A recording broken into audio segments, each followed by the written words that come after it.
इतना राज के मिलौनी लेके आई है, पता ना कैसे बने खियाओ हमें झऊ परिवार में ढेर कल ये काट देता है। कितना आलू बा 2-3 किलो आलू बढ़बे के चलते काट दे भाई कल कल ही पता लागे कहीं कहीं जूसा ही ना खावे जूसा ही ना खाए फुलौरी खाई आई है।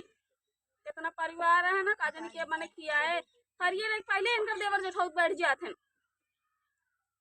हमारी जिंदगी खराब हुई इनके घरे आई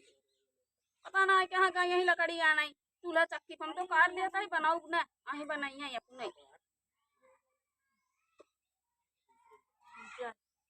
ला लकड़ी ले आई है। अब तक आलू काटू ना तू आलू हमारे कटाऊ ना आवत है छोट छोट आलू भाई खाली खाई आवत है। अभी बतावा ई कोरम का जने खाई है ये तरह तो कोड़ा हम 10-15 जने खियाई सकी ला तू ही बनाऊ हम काट देते हाँ तो काट दा और आगे के बारे भगवती माई जना कराही चढ़ाओ के नाव चढ़ाई दे हो जाए और का एक थरी खाबू तो भाई पेट भरे आओ का 10 जन तोर खवा रहे देवर जेठाऊ नंद 4 लड़के दोहरे हैं रोज चोपरा तू नाइत भाई उल्टे देव समझू के खटियो दवाई दे वहे उल्ट तू पाई ज्यादा बोल बुझे इनका कतस घूम तार के लकड़ी ले आई दे और चढ़ चढ़ बोलबो करही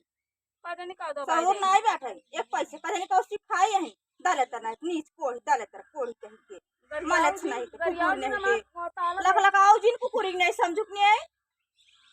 ए भाई ये तो से के लागे ना मार मतलब जिंदगी खराब हो जे बलगाई जा तब तो सपूने से आवे तो से एक अलगवा हो ना देव तो का चुलोवा फोड़ देव गैस लिए बहुत गैसी उठाई लियो समझू हम अलगाई जा तो से जल्दी अलगाई जब हम थारी खींच ले तू कैसे खाबू का कर तो के बने सोचो तो खियो बुनत के लगबू कैसे बिगाई हो ई बतावा राछू कोड़ा लिया कोई जने में खाई है इतना तो बहुत मनाई खाई हम अब ये कुल काट आखी नहीं देखे उसका काबू इतना अब ये कुल भछिन तो हवे कि पता नहीं कौन घरे आई हो नसीब जरी हमार साइकिल चली जाए गलत करना है कुकुर नहीं कौन चली जाए के छछनरिया से मोहल्ले के आई है कुकुर कुकुर बोलता है खाली ए चाहे का कसले का कराई जा धन नहीं आउ दे जन देवरानी अपने माई बाबू से बता देम ना।